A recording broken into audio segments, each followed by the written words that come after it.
BBA, BCA, BCom computer కోర్సులో 100% placement లభించే ఏకైక డిగ్రీ కాలేజ్ కూకట్పల్లిలోని i3 డిగ్రీ కాలేజ్ 8367215215.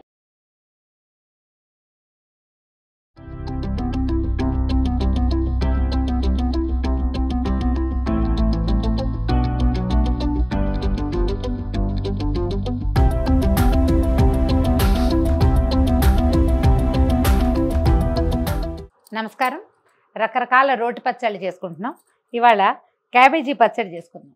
జనరల్గా ఈ క్యాబేజీ పువ్వులు ఈ సైజు పువ్వు తెస్తాం, అదేదో ఆకుపచ్చగా అందంగా ఉందని తెస్తే అందులో మొత్తం కూరేమో మనకి చెల్లదు, ఓ ఇంత ముక్క మిగులుతుంది.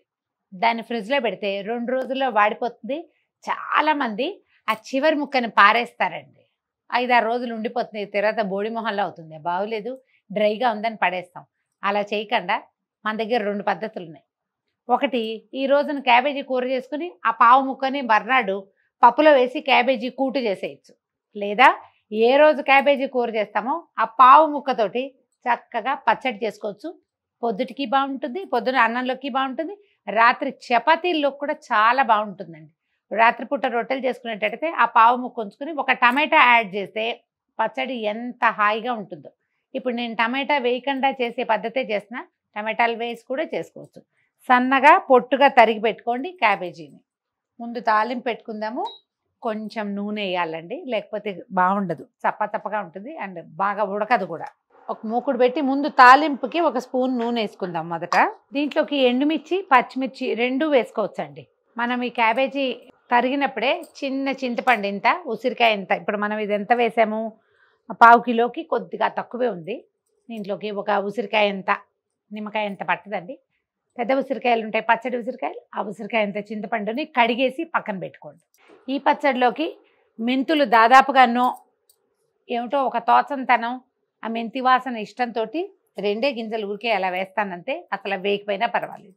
ఒక చిన్న స్పూన్ ఆవాలు చిటపటలాడాక 1 స్పూను మినపప్పు, 1 స్పూను శనగపప్పు,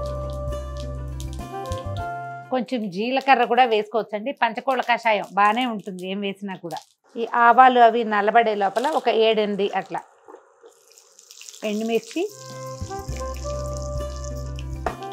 ఒక 5-6 పచ్చిమిరపకాయలు. మీకు కనుక వెల్లుల్లిపాయలు చాయిస్ ఉంటే 2 వెల్లుల్లిపాయలు వేసుకోవచ్చండి, నూనెలోనే బాగుంటుంది. పచ్చివాస వద్దు, మూకుడులో నూనెలోనే వేయించేసుకోవాలి.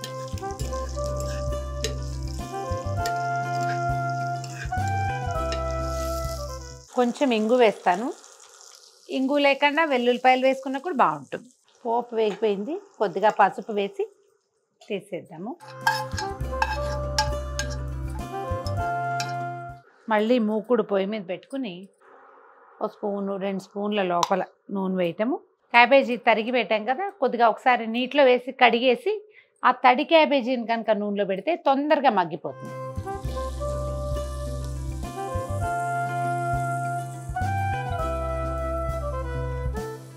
నీళ్ళతోటి వేయక్కర్లేదు, జస్ట్ నీరు కాస్త తగ్గిస్తే సరిపోతుంది. క్యాబేజ్ వేసేసి దీంట్లో కొంచెం ఉప్పు చల్లితే మీకు తొందరగా మగ్గుతుందండి. సరిపడగా ఉప్పు చల్లేసి ఒక మాట పైకి కిందకి తిరిగేసి చిన్న మూత పెట్టి వదిలేయండి. ఒక 5-8 నిమిషాలకి ఇది మగ్గిపోతుంది. ఉప్పు పైకి కిందకి కదిపేసాము. జనరల్గానండి క్యాబేజీ కూర చేసేటప్పుడు ఉప్పు ముందు వేయకూడదు. ఉప్పు ముందేస్తే ఏంటంటే క్యాబేజీ మెత్తగా హత్తుకుని రాదు, ఇట్లా విడిపోయినట్టు వస్తుంది. దీనికి మాత్రం ఈ ముక్క మగ్గదు ఎప్పటికీ, అందుకని మనం ముందు ఉప్పు వేస్తున్నాము. ఎంతవరకు మగ్గిందో చూద్దాము. చాలా మటుకు మగ్గిపోయింది, ఇంకొక నిమిషం ఉండొచ్చు.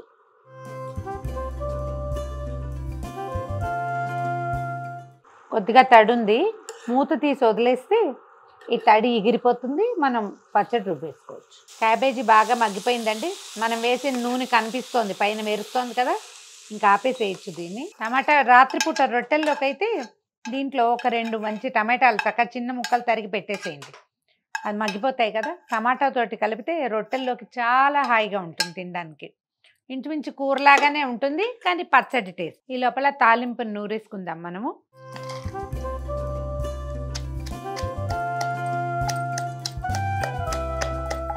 ఈ పోపు నూరేసాక ఈ నానబెట్టిన చింతపండును కూడా ఇందులో వేసేసి నూరేసుకుందాం. చింతపండు కనుక బాగా నలగకుండా శుద్ధగా ఉందంటే అది మధ్యలో పచ్చడిలో నోట్లోకి వచ్చేస్తుందండి. కొంచెం మెత్తగా నూరేసేద్దాం, కలిపేస్తే మంచిది. ఇంకా మరి మీ ఈజీ మెథడ్ ఏంటంటే, నేను ఇట్లా అలవాటుగా పాతకాలం పద్ధతిలో చింతపండు వేసినా కానీ కొంచెం పిసికేసి చక్కగా గుజ్జేసారంటే ఇంకా అసలు దాని చిన్న చిన్న రెసిడ్యూస్ కూడా రాకుండా ఉంటాయి, ఇంకా బాగుంటుంది, ఫైన్గా అవుతుంది పని. మనం ఏంటంటే పని అయిపోవడం కోసం వేసేస్తున్నాం. అలా పాతకాలం పద్ధతితోటి గుజ్జు తీసివేయండి, ఇంకా హాయిగా ఉంటుంది, క్లీన్గా ఉంటుంది పని. ఇంత కష్టపడి నూరక్కర్లేదు కూడా. క్యాబేజీలో సరిపడా ఉప్పు వేసాం కానీ కొద్దిగా పడుతుంది ఇంకా. ఆ కాస్త మనం ఇందులో వేసుకుంటే ఇది ఈజీగా నలుగుతుంది.